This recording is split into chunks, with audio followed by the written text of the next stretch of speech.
Civil service নিয়ে অ্যাসপিরেন্টসদের মনে আছে অনেক স্বপ্ন এবং অনেক প্রত্যাশা। সর্বভারতীয় স্তরে তো বটেই, রাজ্য স্তরেও যদি বলি, বর্তমানে আমাদের রাজ্যে ডব্লিউবিসিএস নিয়ে প্রত্যাশা অ্যাসপিরেন্টসদের মধ্যে ক্রমশই বাড়ছে। কিন্তু তোমরা কি জানো ভারতবর্ষে এই সিভিল সার্ভিসের যাত্রাটা কিভাবে শুরু হয়েছিল? যদি প্রশ্ন করা হয় সর্বভারতীয় সিভিল সার্ভিস পরীক্ষার জনক কাকে বলা হয়, তোমরা অনেকেই হয়তো উত্তরটা ঠিকই বলবে। লর্ড কর্নওয়ালিসকে বলা হয় সিভিল সার্ভিস পরীক্ষার জনক ভারতবর্ষে। এখন এই সিভিল সার্ভিস পরীক্ষার প্রথমে দুটো ভাগ ছিল।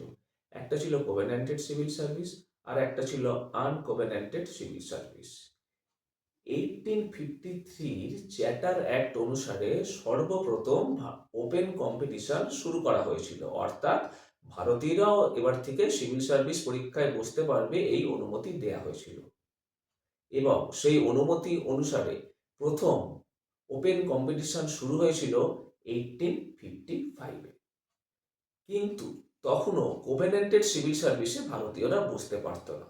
এরপরে গভর্নমেন্ট অফ ইন্ডিয়া অ্যাক্ট 1858 অনুসারে সিভিল সার্ভিসের নাম পরিবর্তন করে রাখা হয়েছিল ইম্পেরিয়াল সিভিল সার্ভিস।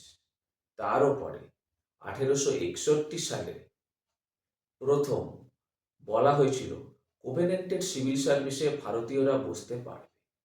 এবং এই অ্যাক্ট অনুসারেই প্রথম ভারতীয় যিনি কোভেন্যান্টেড সিভিল সার্ভিস পরীক্ষায় উত্তীর্ণ হয়েছিলেন 1863-তে, তিনি হলেন সত্যেন্দ্রনাথ টেগোর। কিন্তু এখনো পর্যন্ত ভারতীয়দের জন্য না ছিল কোনো সংরক্ষণ এবং ভারতবর্ষেই সিভিল সার্ভিস পরীক্ষা শুরু হয়নি।